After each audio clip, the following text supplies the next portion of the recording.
Indian national Congress जिंदाबाद, श्री खड़गे साहब जिंदाबाद, श्रीमती सोनिया गांधी जिंदाबाद, नेशनल कांग्रेस जिंदाबाद, श्री राहुल गांधी जी जिंदाबाद, श्री राहुल गांधी जी जिंदाबाद, खड़गे साहब जिंदाबाद, खड़गे साहब जिंदाबाद, कुलभूषण साहब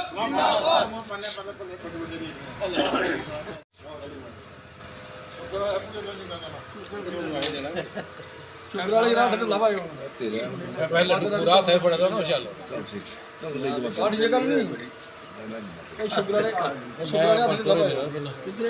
बेटू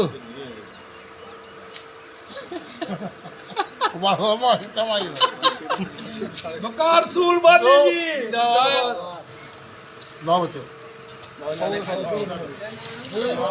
रमन भल्ला जी इंडियन नेशनल कांग्रेस जिंदाबाद, इंडियन नेशनल कांग्रेस जिंदाबाद, श्रीमती सोनिया गांधी जिंदाबाद, श्रीमती सोनिया गांधी जिंदाबाद। आज हम सारे अपने ब्लॉक प्रेसिडेंट सुभाष चंद्र जी और सीनियर लीडर हमारे कुलभूषण जी, मिंदर शर्मा जी, त्रिप शर्मा जी, हमारे डिस्ट्रिक्ट के ट्रेजरर सतीश शर्मा जी, तरसेम पाल सैनी जी सीनियर लीडर हैं हमारे और म्यूनसिपल कमेटी के वाइस चेयरमैन भी रहे हमारे, और हमारे सैनी साहब हैं हमारे, बाकी सारे हमारे कांग्रेस के कार्यकर्ता। आज हम खुशी मना रहे हैं जो राहुल जी के हक़ में फ़ैसला आया सुप्रीम कोर्ट का। और एक बात मैं बताना चाहता हूं कि सत्य की ही जीत होगी। हम एक लोकतांत्रिक देश में रह रहे हैं, उन्होंने एक लोकतांत्रिक तरीके से ही इनसे सवाल पूछा था। आज ये डिक्टेटरशिप इन्होंने यहाँ पर चलाई हुई है, पर सत्य ही जीतता है और सत्य ही जीतता रहेगा, क्योंकि राहुल जी सच्चाई के लिए लड़ रहे थे। इनकी सियासत की जो ज़मीन है वो हिल चुकी थी जब उन्होंने भारत जोड़ो यात्रा चलाई। इन्होंने कोई ना कोई हथकंडा अपनाया कि कैसे इस इंसान को रोका जाए जो एक गरीब मजदूर ट्रक ड्राइवर के साथ बैठकर जो उनकी समस्याएं सुन रहा है। इनको पता था कि इस लीडर को कैसे रोका जाए, तभी उन्होंने कोई भी हथकंडे अपनाकर उन पे कोई झूठे एलिगेशन लगाकर कि मोदी ऐसा कुछ उन्होंने बोला था। एक सवाल पूछा था लोकतंत्र में, और लोकतंत्र के देश में सवाल पूछे जाएंगे और सत्य ही जीता रहेगा। और अपील करते हैं लोगों से कि कांग्रेस पार्टी ही इस देश को चला सकती है, आकर जुड़ें। और आने वाला टाइम हमारा कांग्रेस पार्टी का है, वही इस देश को संभालेंगे। आज देखो कहीं पर पुल टूट रहे हैं, कहीं पर मणिपुर जैसे कोई घटनाएं हो रही हैं। और अपील करूंगा सबसे, सारे जन मिलकर कांग्रेस पार्टी को लाएं और अपने देश को आगे बढ़ाएं। जय हिंद। साढ़े ब्लाक कमेटी कांग्रेस कमेटी सारे लोग इतने इकट्ठे हुए हैं। जियां कि मेरे दोस्तें पहले भी आख्या भाई जेड़ा अज फैसला सुप्रीम कोर्ट का आया है ये एक बड़ा अच्छा फैसला है और कांग्रेस के हक का फैसला है। राहुल गांधी की ये जीत हुई है, उनकी सदस्यता बहाल हुई है, इस वास्ते अस सारे जने इतने कांग्रेसी इकट्ठे हुए हैं और सारे लोगों का मूँह मिठा किया है, असें भी मूँह मिठा किया है। इसलिए इस वास्ते अस आने वाले टाइम जेडे कि 2024 का इलैक्शन है, राहुल गांधी उत्थे प्राइम मिनिस्टर होंगे। जय हिंद जय भारत। अज जिहड़ा सुप्रीम कोर्ट का फैसला आया, अस उस फैसले का शुक्रिया अदा करने, धन्नवाद करते हैं। जिहड़ा राहुल गांधी के उपर जिहड़े इन्हें झूठे इल्जाम लगाए दे अज सारे क्लीयर होई है समझ लो। तो अस सारे इकट्ठे होई अज ये खुशी मना करने कि जिहड़ा सुप्रीम कोर्ट ने फैसला दिता है बिल्कुल राहुल गांधी के हक च दिता है और सच्चाई की जित हुई है। आखिर राहुल गांधी ने जिहड़े सच्चे अपने सच्चाई पर चलने वाला बंदा है उसी इन्हें गुमराह करिए और गलत फैसला दिता या जिहड़ा भी काम इन्हें उहदे बारे में गलती किया जो भी किया। अज सारे इकट्ठे हुई है इसकी खुशी मना करने ते सारे कांग्रेसी अस इयै बधाई देने कि जिहड़ा भी काम होया ठीक होया। अगे सारे कांग्रेसी इकट्ठे होइए काम करके सारा जो भी है जय हिंद जय भारत। आज हमारे जो इस शुभ अवसर पर श्री राहुल गांधी जी की जो सदस्यता चली गई थी, इन बेईमान लोगों ने छीन ली थी, आज सुप्रीम कोर्ट माननीय सुप्रीम कोर्ट ने उसको बहाल किया है।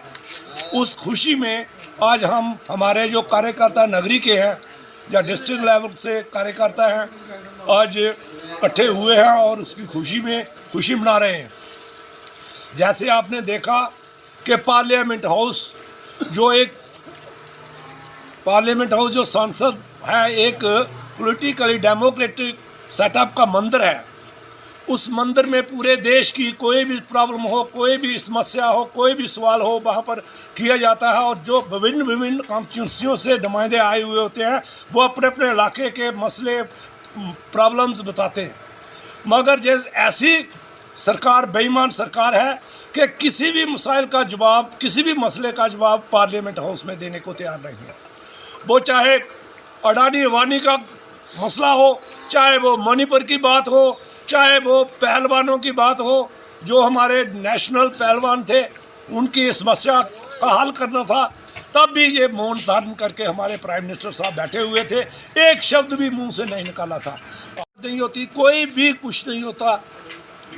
लेकिन राहुल गांधी जी जो मोदी जी के खिलाफ कोई टिप्पणी की थी कि मोदी दी जाती है लोअर कोर्ट से और उनको उनकी सदस्यता जो है वो भी छीन ली जाती है, और तो और 24 घंटे के भीतर भीतर उनके रहने का निवास भी छीन लिया जाता है, जो कि एक निंदनीय काम था।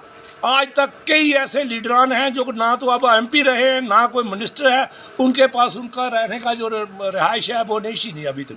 आपने देखा होगा श्री गुलाम नबी आज़ाद जी का अभी भी दोहरा रिहाइश है, दिल्ली में भी है, इधर भी है। मुरली मनोहर जोशी जी हैं, एडवाणी जी हैं, उनके रिहाइश या उनके जो भत्ते वगैरह है वो चलते रहते हैं।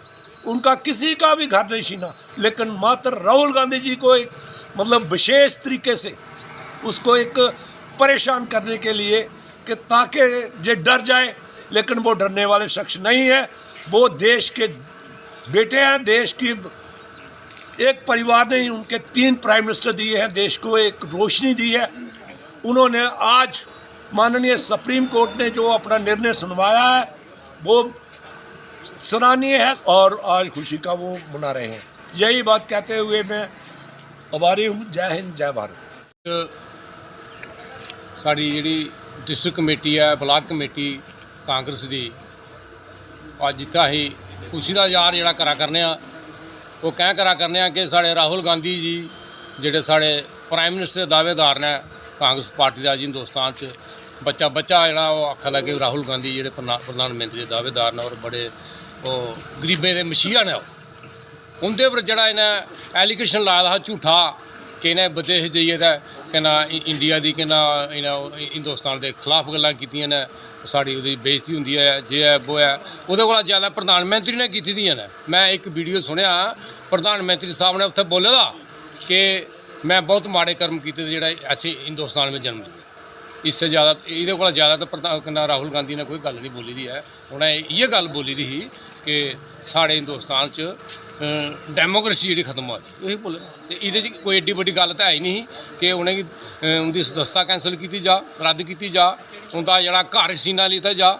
ਮਗਰ ਮੈਂ ਉਸ ਜੱਜ ਦਾ, ਉਸ ਕੋਰਟ ਦਾ ਮੈਂ ਧੰਨਵਾਦ ਕਰਨਾ ਔਰ ਮੈਂ ਉਹਦਾ ਸ਼ੁਕਰੀਆ ਕਰਨਾ ਜਿਹਨੇ ਸਹੀ ਇਨਸਾਫ ਦਾ ਫੈਸਲਾ ਕੀਤਾ।